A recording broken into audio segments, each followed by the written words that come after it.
Hey guys, I'm Kenzie Key. And I'm Just Thoughts. And you are tuned in to Lyrically Speaking.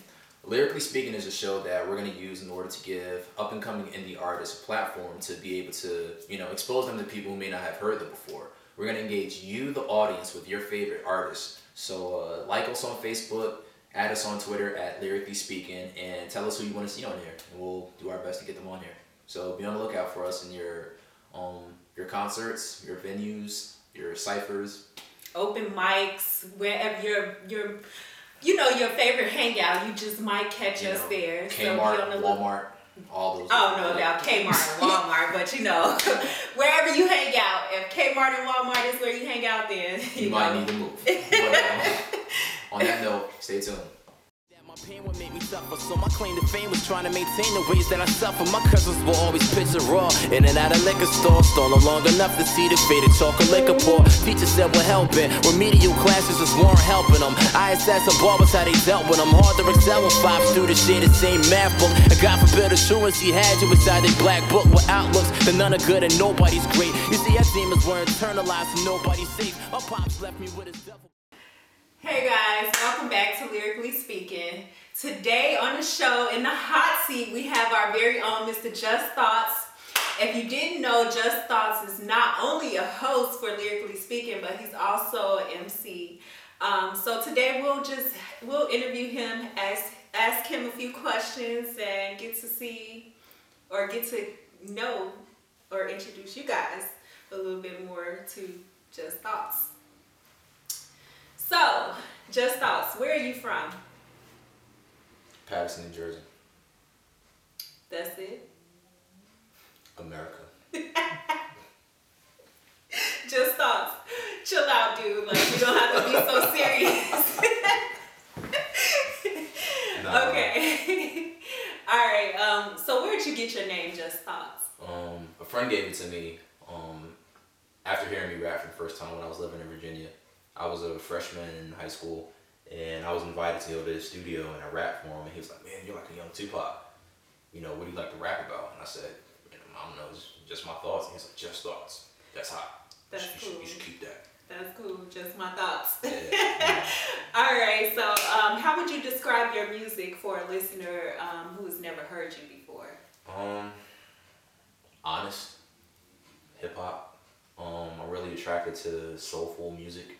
So you'll definitely hear soul music references in my music and just my beat choice and everything. So definitely say that.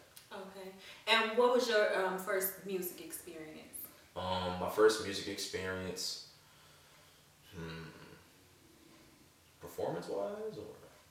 Any performance, radio-wise? Oh, my first performance. No, your first experience with music. My first experience with music. I would say it would be rapping for my grandma. Like, I had my pants on backwards. I wanted to be crisscross really bad. I wanted to be crisscross really bad.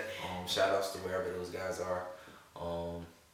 Yeah, just rapping for my grandma and my family members, and they would all be, oh, go Jay. So just went ahead doing that. It's funny you said that about crisscross. I heard that they were doing a comeback with for Def Jam's anniversary or something like that. So that'll be cool to see. No more backwards clothing, but crisscross will still make you jump. All right. So Just Thoughts, what song do you remember most as a child? As a child,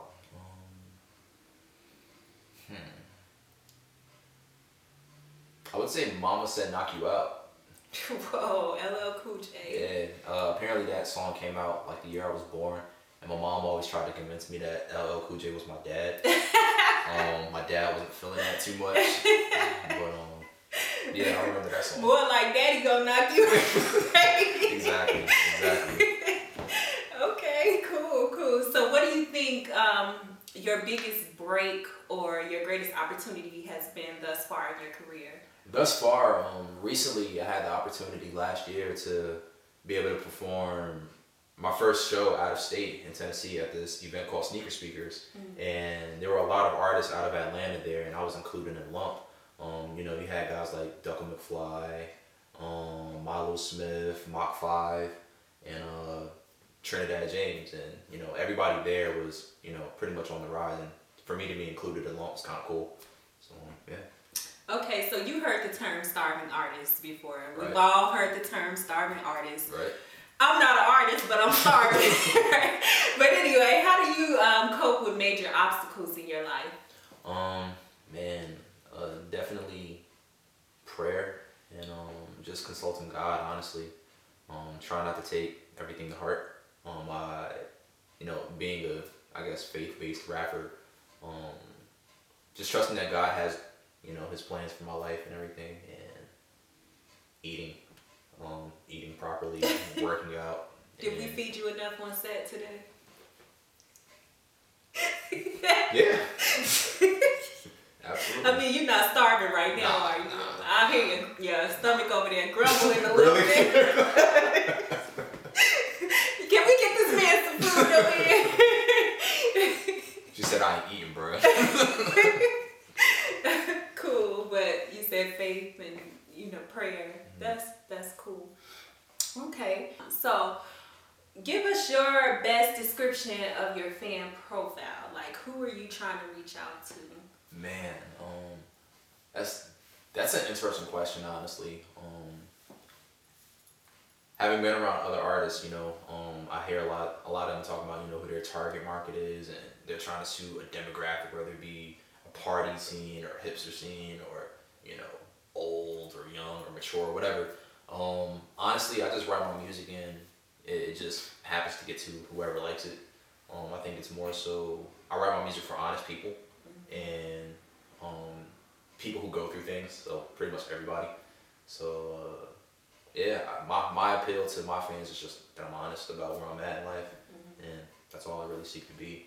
So you say you write to appeal to honest people. Like, what would you describe?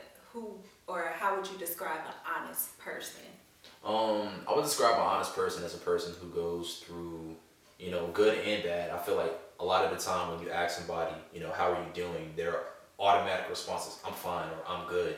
But, you know, if you take that extra 30 seconds and be like, no, like seriously, like what's going on? They'll spill, you know, whatever information you're really looking for, because I feel like you can see it in their face. They're going through stuff. They're going through stuff, and I guess they're just afraid to talk about it.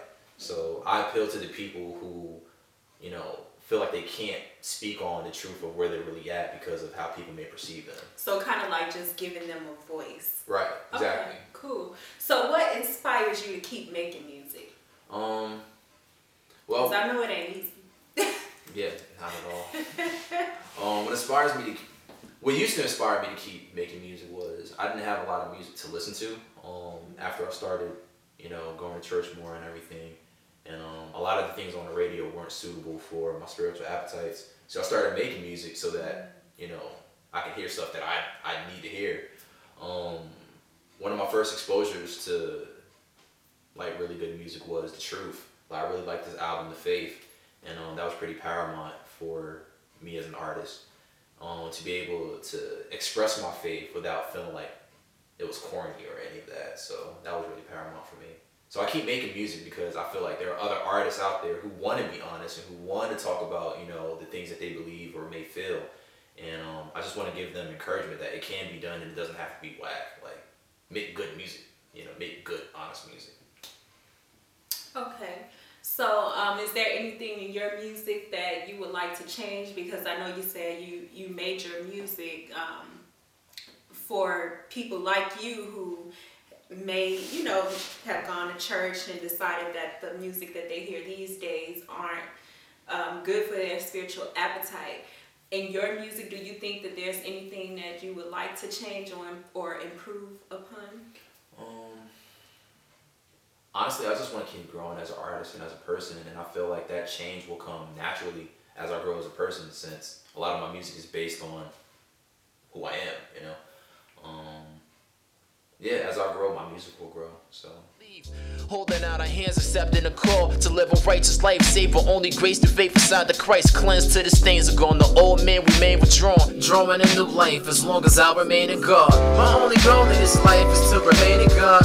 In church or at work, just remain in God. In the country or the city, just remain in God. Just remain in God, just remain in God. My only goal in this life is to remain in God. Church or at work, just remain in God. In the city. Hey guys, welcome back to Lyrically Speaking. In our hot seat today, we have our very own Mr. Just Thoughts. So Just Thoughts, out of all the songs that you made, which one is your favorite? It's a tough question. It's like asking me to pick my favorite child. Gotta pick one.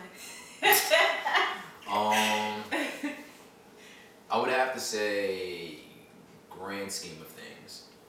Grand Scheme, I like that one. Yeah, I like that I would one have to too. say that one. Okay. So what's one of your most embarrassing moments? One of my most embarrassing moments. I don't get embarrassed. Oh please, just. Nah, let me not say that because then there's gonna be people that like want to try to embarrass me. Right. One of my most embarrassing moments. Exactly. One of my most embarrassing moments, I think it would have to be.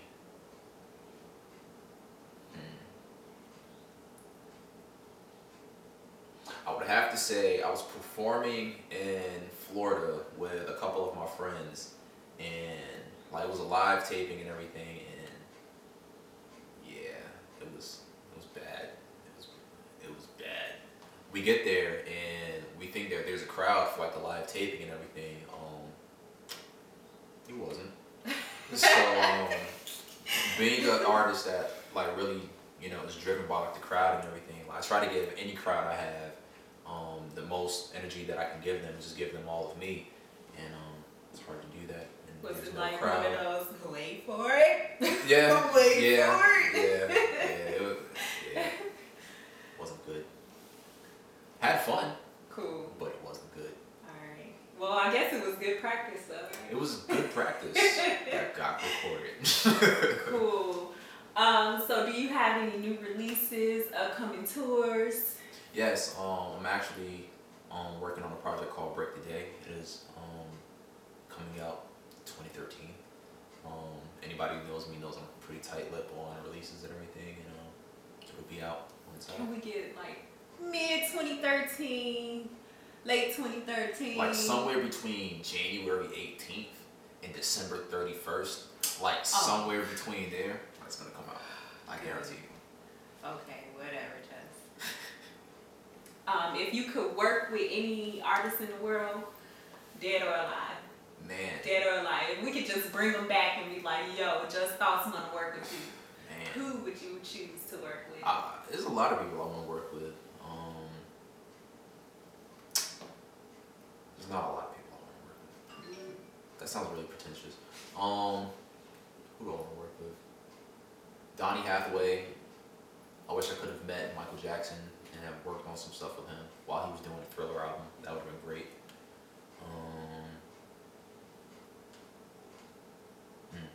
Wish I could have worked with Tupac, just to see what was going through his mind. I Like, wish I could have worked with Tupac too.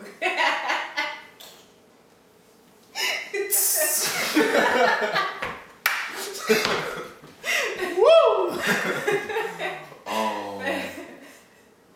Yeah, Tupac. Yeah, there's a lot of people. I just named like 3, and it's struggling. Okay. Yeah. So speaking of dead or alive, speaking of the dead, how would you like to be remembered? Say you stop doing music, or Lord forbid, you die or whatever. Like, how would you like to be remembered? Every time I think of my legacy, I'm reminded of a Mos Def lyric where he's like, he doesn't really care how he's remembered in the fan's point of view, but how his legacy looks, in God's eyes, and that's kind of paramount for me. I love my fans, I love my supporters, I love my family, I love my friends, but at the end of the day, the only opinion that really matters about me is God's opinion. That's right. So I just want to leave a good legacy, knowing that I did everything that he told me to do, and So how do you define success? I just want to be successful. Okay, famous. Success. I feel like you get a lot of people, who think money equates to success or record sales or having a record deal off of one mixtape or whatever you define success to be. Knowing that I'm good in God's eyes. Well, not good, but knowing that I'm accepted in God's eyes, and I'm able to take care of my family, and one day when I have a wife and kids, I can take care of them off of doing what I love to do. Like, that's success to me. Like, it's not super deep. That's about it. So, speaking of success, with success comes the haters. I hate to use that word, but there's no other way to describe them but haters. Haters and throwing shade everywhere, just throwing shade. But anyway, with social media, hating has become very full-time job. Yes, very much a full-time job. So how do you deal with negativity and criticism? Oh man, I write about it. Wow, like, man. You just give thoughts, right? Yeah, just write my thoughts off of it, man. I think my most potent songs have been written in really negative situations. So it's like, just gotta embrace the good with the bad, man. It's gonna come. Especially if you're trying to say something, like, people are gonna hate it because it exposes the hate in them, and when you seem unfazed, people just kind of want to latch on that and see where that ride takes them. So I write about it. That's about it. And I try to confront situations where it affects me personally, just by showing people love, man. Show them love. Cool. Keep it moving. Yeah, you kill all negativity with love. Y'all stay tuned for this next track that we're about to play. Let us know what you think. Add us at Lyrically Speaking on Twitter. I swore that I knew what life was about. My rejection of truth led to my doubt. 'Cause all that I am has not gotten far to my destination of wherever you are. So hard for me to say where I'm at. I feel trapped when I look at me, I wave or a snap. Hey guys, welcome back to Lyrically Speaking. We have, as you guys may know, or if you're just tuning in, we have our very own Just Thoughts in the hot seat today. Everybody, welcome him. But we're just about to wrap this up with Just Thoughts, but Just Thoughts, something really quickly. We're gonna play a fill in the blank, okay? Okay. All right. So fill in the blank. Without music, I eat. Music is Food. I wrote these types of songs because I'm hungry. Support music because I'm hungry. Support music because not just your music, but support music because artists are starving. All right, thanks, Just Thoughts. For him, count on her change, hoping for change at the bus stop, just waiting for me, hoping I say hello. I used to see her at the bus stop. I used to see her at the bus stop. I used to see her at the bus stop. I used to see her at the bus stop. And that just about wraps up our show, guys. But before we leave, Just Thoughts, do you have anybody that you want to shout out? Anybody you want to say what's up to? I want to shout out my dude Jarrell Johnson, Jay Nolan, Rex Navi, Danny Scripture, list goes on, nowadays, Oh God Ain't, Lyrically Speaking, like, just thanks for having me. Thank you.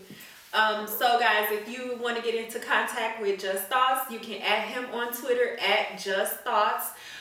For us, you can add us at Lyrically Speaking, subscribe to our YouTube channel, and if you are an artist that would like to be featured on Lyrically Speaking, you can contact us at lyricallyspeaking@gmail.com. Thanks, guys.